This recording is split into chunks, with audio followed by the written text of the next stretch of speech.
This is Joshua Schulte, and the CIA hates him. Why? Well, he was responsible for what the New York Times is calling the largest loss of classified documents in the agency's history. 8,761 top secret documents were broadcasted for all to see. But what's in those documents, and why did Schulte leak them in the first place? Well, first we need to know who Schulte is as a person. You see, Schulte's personality was interesting to say the least. He was very opinionated, and he would express those opinions. If he thought you were wrong, you would hear of it. Schulte erred on the side of libertarianism, and he was concerned with individual privacy. And so with this attitude, you would think the last thing he would want to do is work for a government intelligence agency. But that's what he did. He landed a job at the Operations Support Branch in a secret CIA building in Virginia.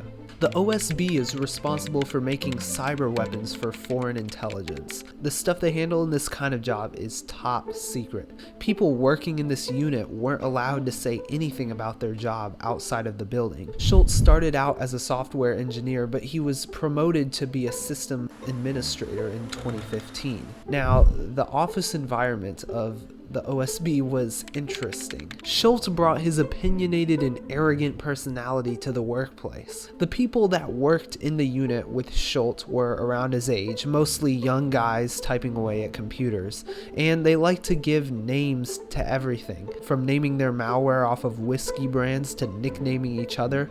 Everyone had a nickname that either described them or something that they did. For example, one of the guys that was wearing braces was called Train Tracks. Schulte's nickname was Voldemort. Now, they also like to bring Nerf guns to work to occasionally, snipe people from across the room. Just a regular CIA office. Well, over the years of working in the office, Schulte garnered a new nickname, Nuclear Option. This is because he tended to overreact to things. One day, he shot a rubber band at one of his coworkers. This coworker then returned fire, and so Schulte shot back again. This continued throughout the day until the end, when both men were throwing punches at each other. One day, a new guy showed up in the OSB unit to work. His name was Amel, and immediately Schulte and Amel just didn't get along. Amel was more professional and looked down on the antics of the other coders in the office. This professionalism made him a ripe target for Schulte's Nerf attacks. Eventually, Amel adapted to the childish work environment, and he started coming up with mean nicknames for everyone else, and he started stealing Schulte's Nerf darts. Now, Schulte was not the kind of person to resolve conflicts well. His conflicts with Amel would only escalate in the future. Both men started complaining to the hacking supervisor about each other. Amel was sick of Schulte's childish behavior, and Schulte was annoyed with Amel's abusive name-calling. Then Schulte claimed that Amel threatened his life, saying he wished he were dead. Now we're getting into serious territory. It was actually confirmed that Amel said stuff like this, but Schulte was even more enraged when he felt his superiors weren't taking his complaints seriously. Now, eventually Schulte's higher-ups forced Amel and himself to have a meeting.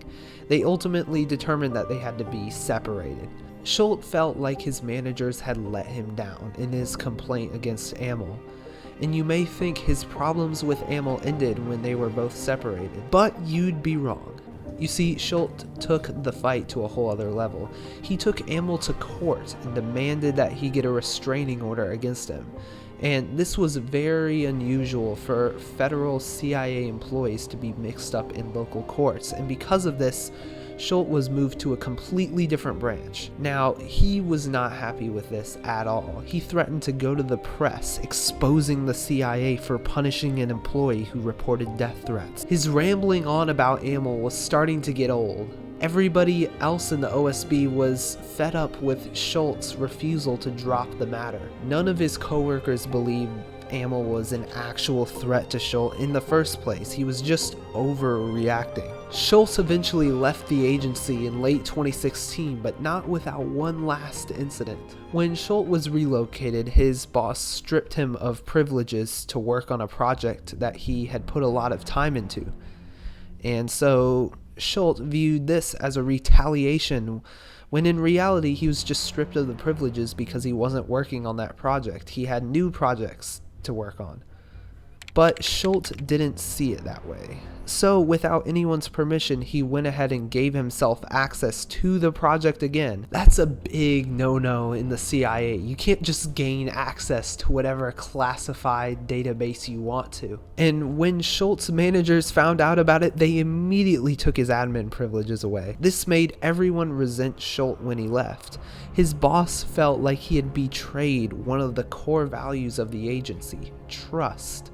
So Schulte was no longer working at the CIA. He had a comfortable $200,000 a year job at Bloomberg. And this is where the story should end. But we haven't seen the last of Schulte. The day is April 28th, 2017, and something new is published on the Wikileaks website. They call it Vault 7. 8,761 documents. The leak had more than several hundred million lines of code. The WikiLeaks press release basically said the leak was exposing the CIA, which had created its own NSA except with even less accountability. The leaks included tools that could hack into almost every single consumer device imaginable: Apple phones, Android phones, TVs, laptops. Once hacked, the hackers could turn on mics and cameras. Now, this leak was embarrassing for the CIA. For starters, the agency didn't even know that the leak had happened until it was plastered all over the news. Secondly, they narrowed down the source, determining that the leak came from within their agency. Even more embarrassing. They quickly found the computer network that had the leak and started sifting through the employees who had access to it. That led them to focus on Joshua Schulte, the CIA worker that left with a big fuss. Throughout his time in the OSB unit, Schulte had proved that he had poor impulse control, so he very well could have released the documents out of personal spite. Agents put Schulte under surveillance and soon learned that he was about to go to Mexico. They had to act fast, so one day as Schulte was walking home from work, he was stopped by a CIA operative. You see, not only was Schulte suspected of leaking the documents, but he hadn't returned his special government passport when he left the agency. Joshua Schulte, however, assured the agent that he wasn't going to Mexico to escape the country. It was simply a spring break trip with his brother. But the agent had more news. The FBI had a search warrant for Schulte's apartment. So the agent awkwardly accompanied Schulte for the rest of his walk back to his apartment, and inside they found computer gear, and when going through Schulte's search history, they found that he had been searching for WikiLeaks pretty often, just 39 times. Now, the FBI couldn't pin the crime on him just because he looked suspicious, so they had to search deeper.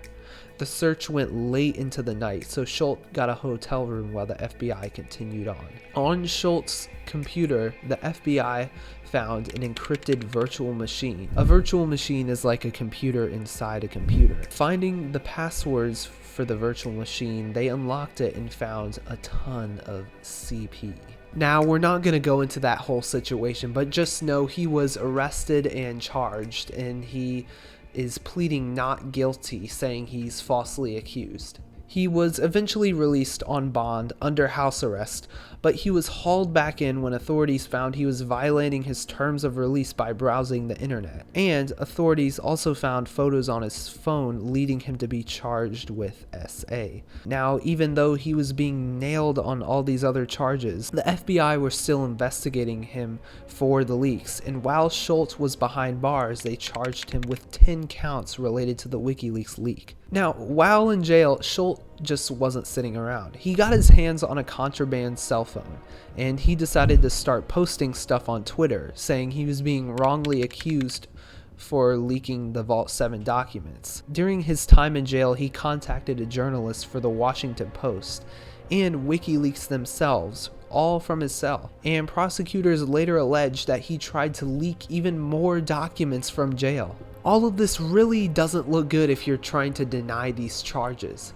FBI officials started freaking out when they learned that he had the phone because he could cause even more damage by releasing more documents while behind bars. They quickly sent in a bunch of agents and a phone sniffing dog and got the phone. And this leads us to the year 2020, when the FBI were finally ready to go to trial against Schulte. During the first trial, the prosecutors made clear to the jury what Schulte's working environment was like, bringing in numerous CIA agents to talk about how Schulte was in the OSB. This helped establish Schulte's character and his scope of access across different systems. Schulte, however, ultimately argued that there was still reasonable doubt in the government's case. Even though the witnesses laid out how Schulte was as a person, he argued that still didn't give him a motive for why he even did it. The key argument for the defense was just because Schulte was an annoying and difficult person doesn't mean he would do something criminal.